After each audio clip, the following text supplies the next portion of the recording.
Suzanne Kuchler, is the head of the anthropology department at UCL and director of the Master's Programme in Culture, Materials and Design and co-editor of the Journal of Material Culture. Her current research is in new material, new technologies and society, their innovation, take-up, classification and transmission, material aesthetics and the anthropology of art. And she specialises in Pacific anthropology and ethnographic collections, which is actually the work I'm more familiar with. One quite a rare species that I'm really an ethnographer working in the Pacific on artifacts, but I'm using that to think about problems that we ourselves encounter today. So I'm doing what one's not supposed to do, that is kind of put things together that everybody thought always as being diametrically opposed to one another. Hey, why not? And that's what I'm doing.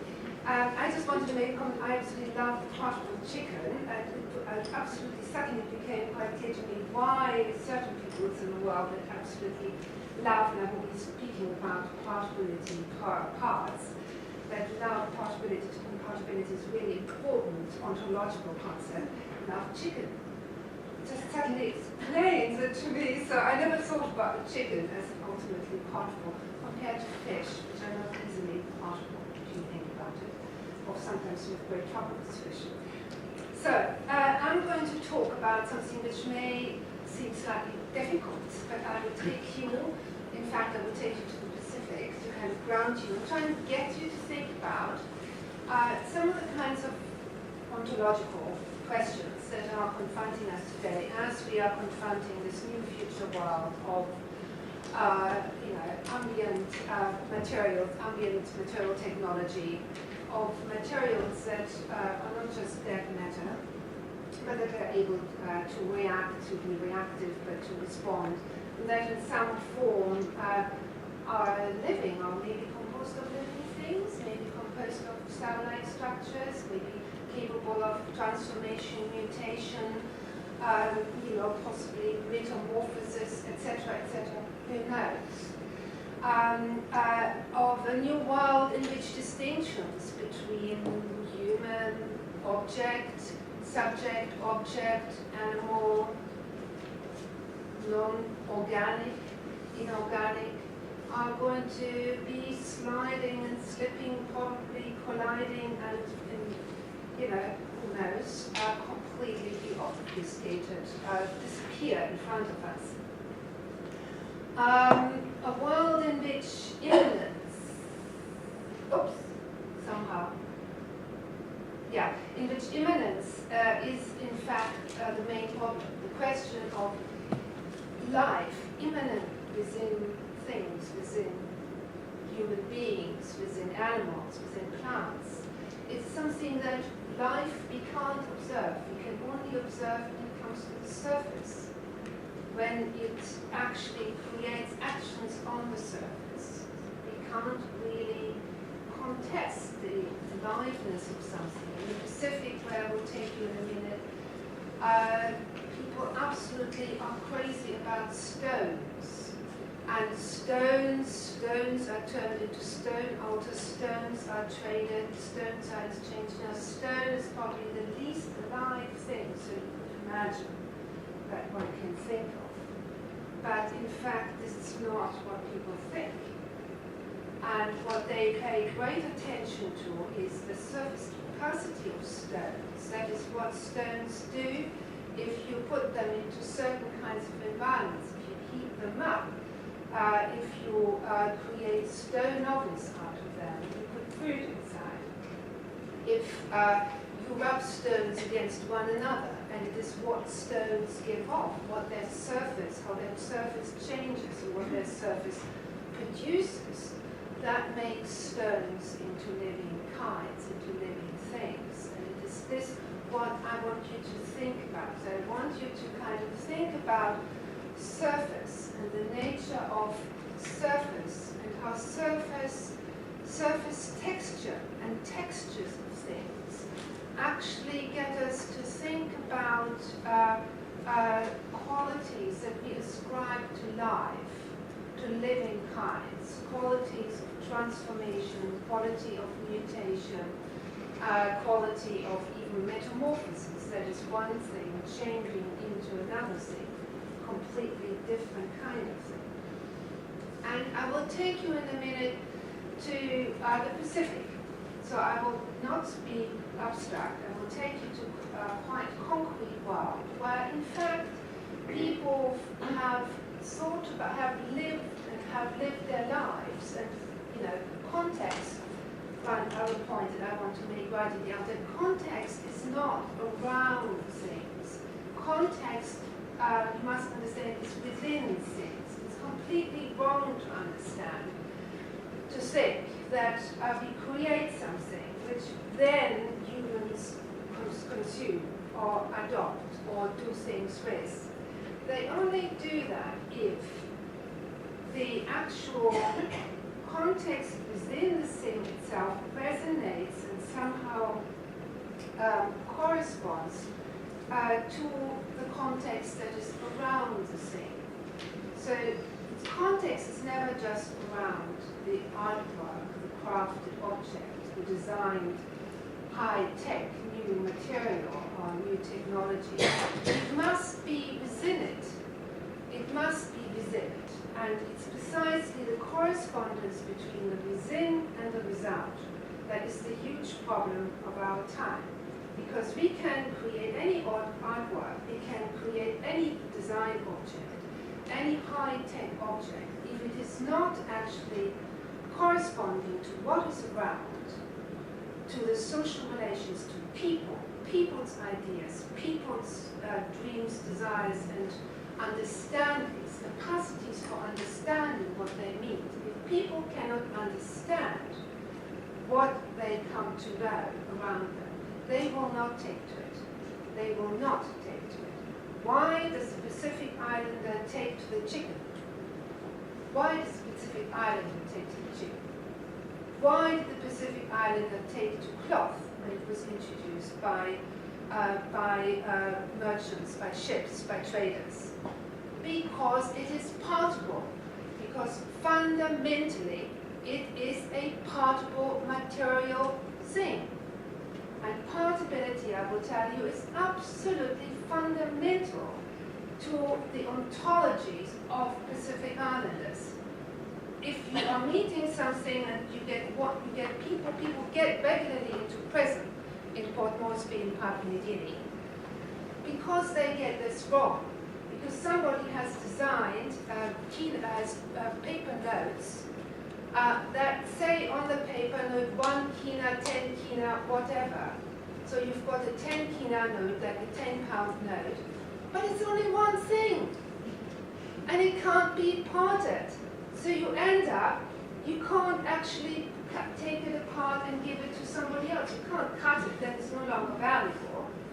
And so, bingo, you get yourself into big trouble because you do things wrongly with that one piece of thing. So, and then people find themselves in prison where, in fact, the money is suddenly cigarette packets, and everything suddenly completely falls into place because the cigarette packet you can take apart and you trade and you find.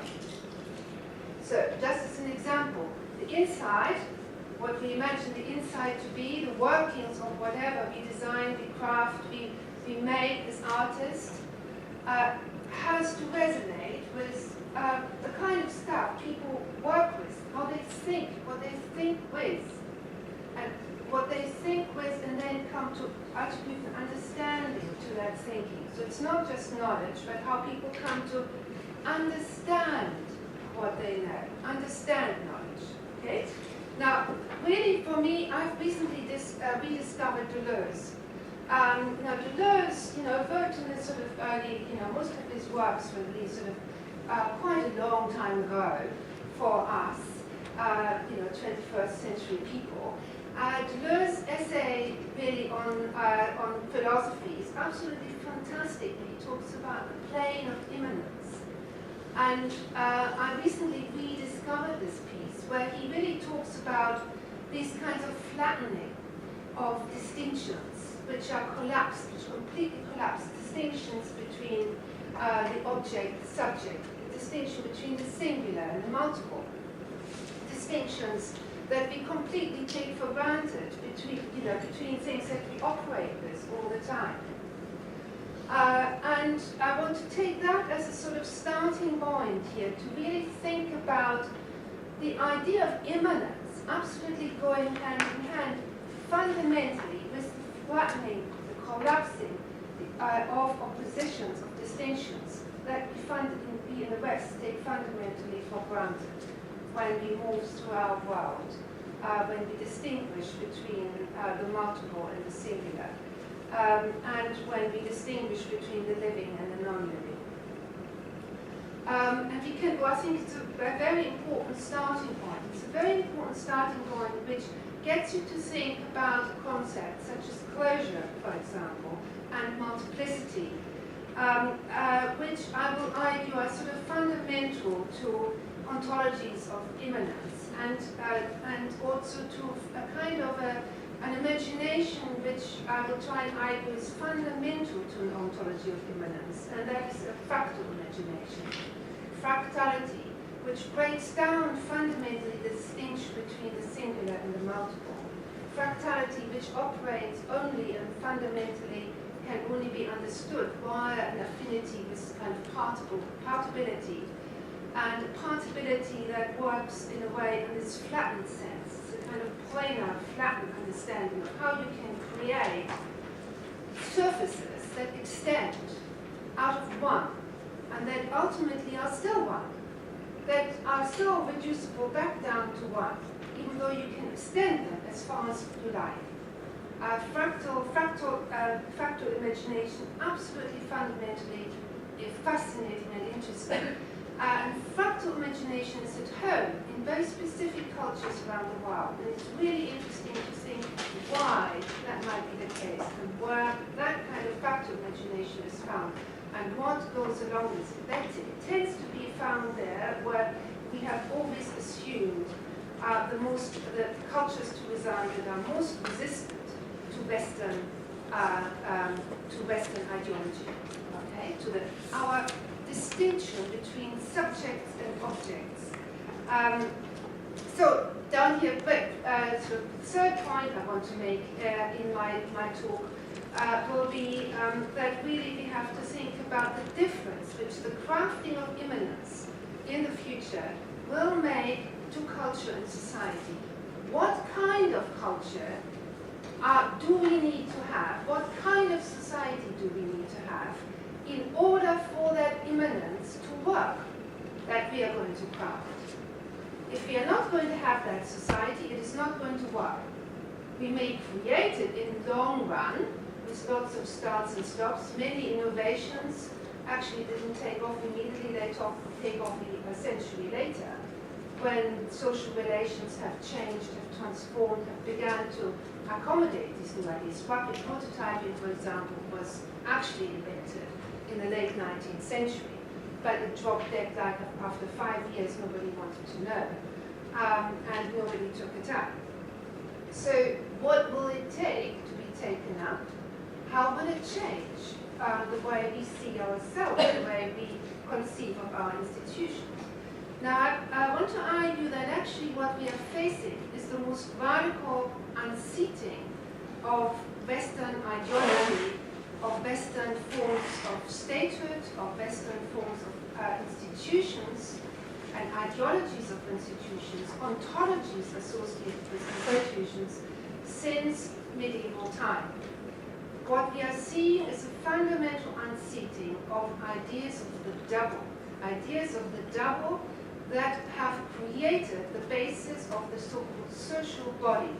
It's a fundamental belief. The fascinating book by, I want you to point you to Sir Ernst Kantorowicz, his 1957, The King's Two Bodies, which talks about the funerary rituals of English and French kings in 15 and 1600s, in which an effigy was created, which was treated as the living body of the king, the living double of the king. That effigy was fed and treated, paraded around in lieu of the king. while the king was lying on his deathbed. Only when the new king was installed was the effigy allowed to be also put to rest.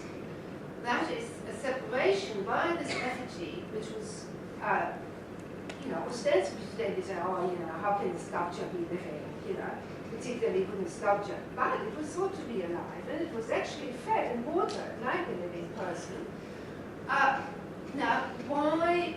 So essentially you had a separation thereby of the office of kingship from the mortal body of the king, which led to our concept of the social body, of institutions and offices that are separate from the people who embody it, who take particular offices during their lifetime. Sometimes today, of course, only for a few years. So that kind of ultimate separation of subject and object in the 19th century begins to be absolutely crucial to that very idea of substitution, of standing in.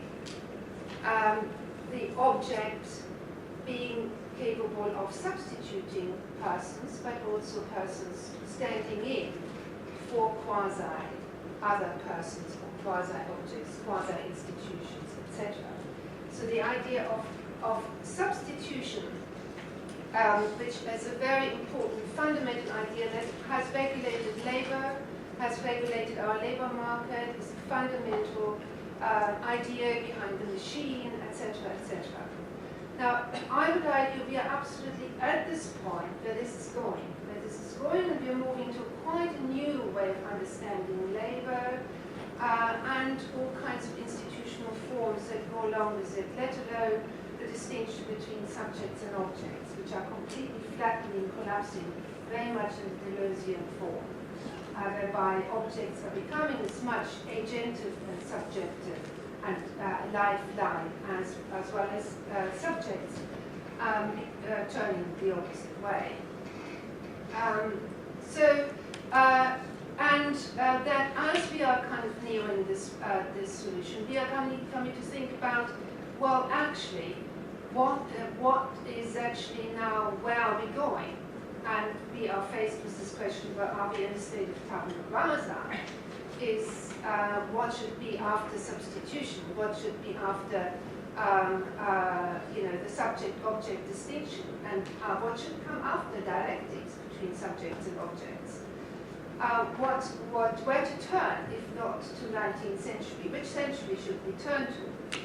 In fact, anthropologists are here a very good guide and actually coming into the rescue, because we are able to say that there are good ways, there are examples of ways of thinking and ways of tracing out the implications, which can be found elsewhere in the world, where in fact you have had described very detailed descriptions of precisely that flattening, that kind of exploding of the distinction between subjects and objects, the exploding or the inability to explain what people do by kind of the notion of a dialectic relation between subjects and objects. And where concepts of the ontology of immanence, the ontology of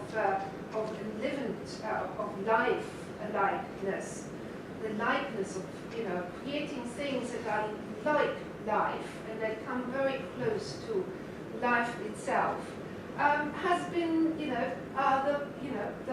kind of status quo and led to anthropologists even for a long time not being taken seriously by their own colleagues who worked in more industrialized societies. So I will take you to the Pacific, and I thought I'd just put a slide up just in case you don't know where the Pacific is. You can see there's a lot of water, and there's a lot of water, which is possibly one of the reasons, in fact, why, and we think, well, why should people in the Pacific actually really be so kind of into immanence, into the idea of immanence, into the idea that everything is, has got life within it. Now, water is one of those interesting things. If you want to navigate across water, you can only do that by thinking about what lies underneath the surface.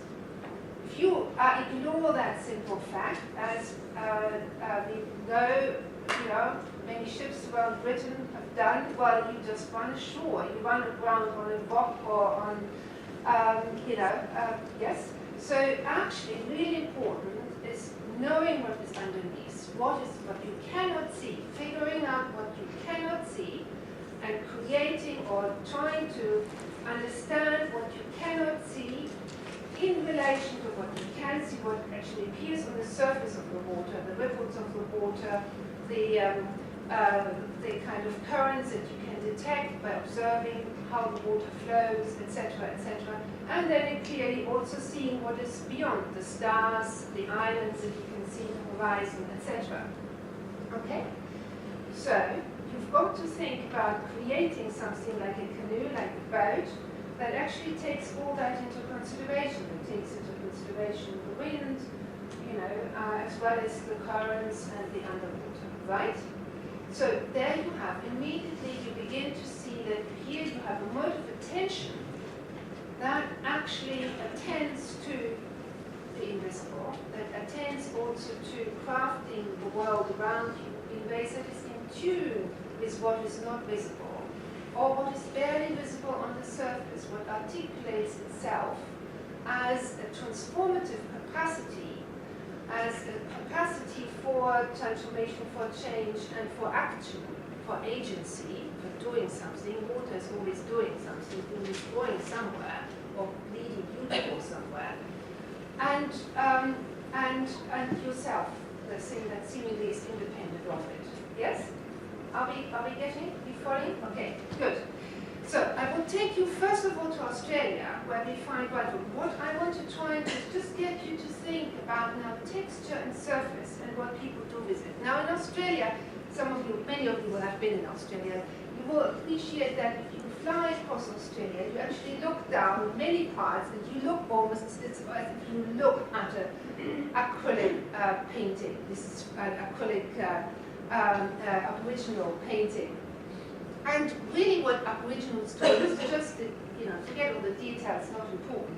But what is important is that Aboriginals are actually really attending to the particularities of the landscape. And it's particularly water, in fact. We look here at land, but it's particularly water, which is of acute interest to Aborigines.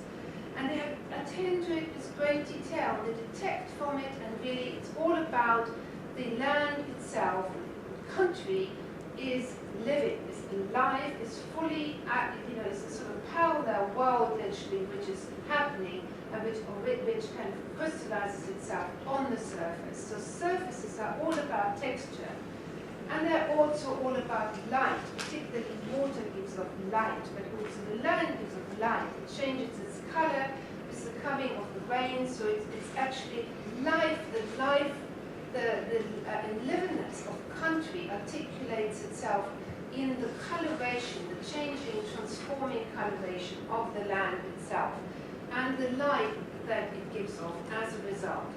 And Aboriginals try was in their art and in their clothing, what they wear, and in everything they do, actually match that, come to a kind of be in tune, kind of be, literally kind of resonate with that unseen world which resonates on the surface.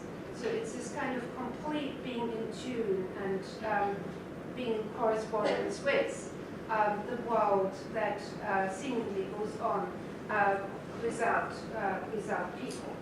And understanding that relation between the land and people is what anthropologists have done, and there's some fabulous ethnographies that have been written. Now that stuff has always been sort of more esoteric than that you can't possibly get. What on earth can you do with it?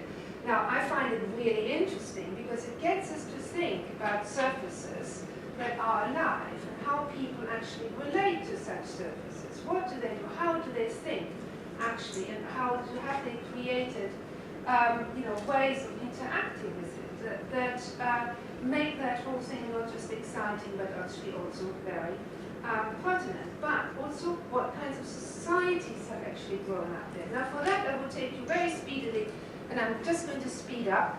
I'm going to jump over this here. Just an example in Papua New Guinea, if I go back, there's a little island. Is there a pointer very quickly? There's no pointer. Papua New Guinea is that sort of half moon-like shaped island, and you see there are some little islands going around.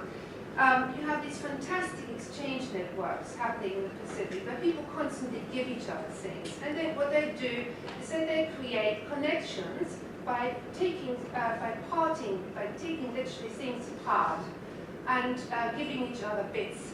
And so these sculptures here are, you can see how it's made up of parts, can't you? And it's very much, if you look at it closely, it's all about surface. Now, we think it's about, well, what we see. In fact, fundamentally, what the people are obsessed with is what you can't see, the space in between.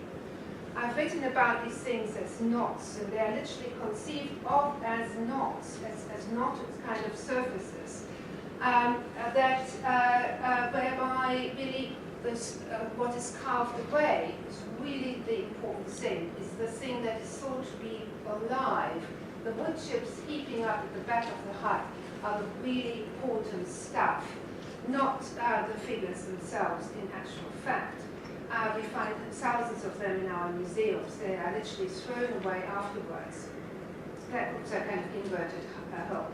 Now, in Papua New Guinea, you have an idea of person, which literally in the cosmogonic sense is a singular. It's a kind of singularity. So this big chap here is the kind of idea of the universe, the cosmogonic universe. And you have a single man and you've got a digit. So everything goes back to one. The idea that there isn't more than one. Everything is one, but everything is at the same time multiple. So an absolutely fabulous book has been written about the concept of infinity among people who literally count with their bodies, with their fingers, part of their bodies, and count up to absolute, I don't know whether I've got another one, to literally to infinity. So the one and the many are literally totally not distinguished. It's one and the same, okay? But partability, the parts of the body that you work with fundamentally, but they are composing ones. So the subject, the person, is conceived of as multiply constituted. It's actually a relational subject where the relations are embraced within. So the relations are not outside. It's not myself and you and we having relations, networks, but the relations are within the person. And the relations, therefore, are also within the objects which are crafted, which are made, the artworks, okay? And interestingly, for example, you have this kind of idea, this is in the Pacific, you can see scarification, the practice of doing initiation ceremonies.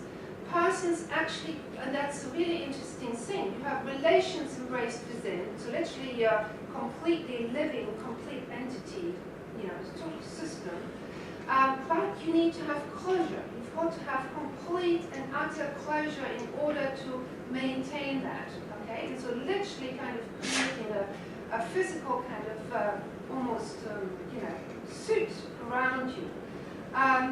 In order to maintain that almost that kind of singularity, that state of closure that is fundamentally, in a paradoxical way, fundamental to an idea of a kind of, a state of immanence that is at once, particle as well as singular.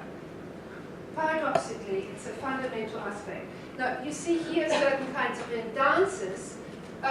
When you have several people dancing, they're always looking fundamentally alike, and they're very much to keep as a group. So complete closure again, complete closure, complete likeness, complete kind of, pulling together, absolutely pervading through. Take you over to Polynesia, and I'll stop in a minute. Take you to Polynesia, where you have certain very famous figures. This is in the British Museum. In UCL, we call it the little Warty. It's actually from the 18th century, so-called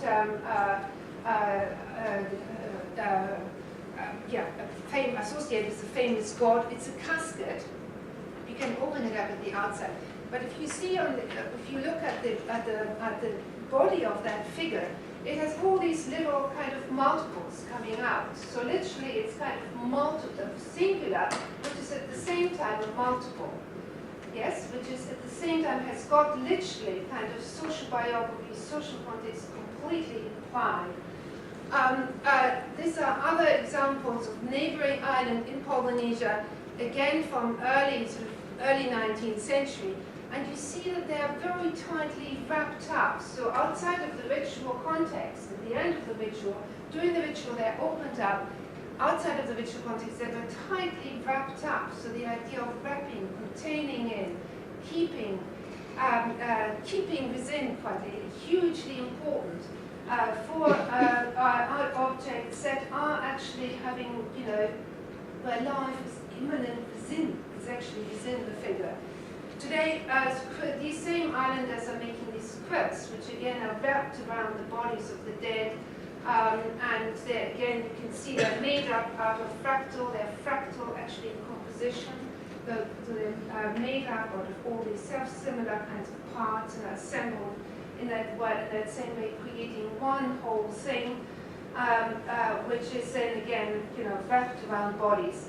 Tattooing is another example, and there, very interestingly, and here come to stop, the fundamental idea, the paradoxical idea, that the more you have actually power immanent within you, life within you, Polynesians call it mana, if you have it within you, if you are taonga, whether you are a person or an object or a stream, taonga can be taonga, you, others must maintain distance. So the rather paradoxical situation is that in these societies where immanence is absolutely, you have this ontology of immanence, you have an absolutely acutely articulated and profound sense of the need for distance. And in really small islands where you cannot have the distance, you literally also do not have that articulation of immanence.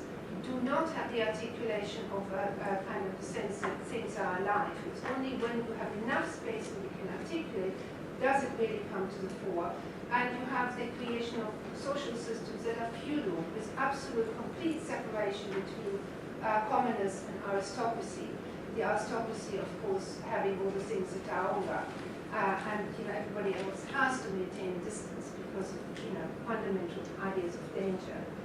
So the interesting things I think that one can take away from that is that actually there are often these paradoxical implications. So if you have something that is actually alive, being close to it may not be that easy and may require a very different kind of negotiation, a very different kind of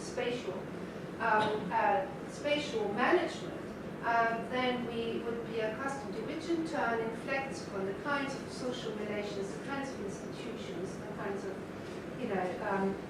that you could have, that could be associated with it. And here I stop.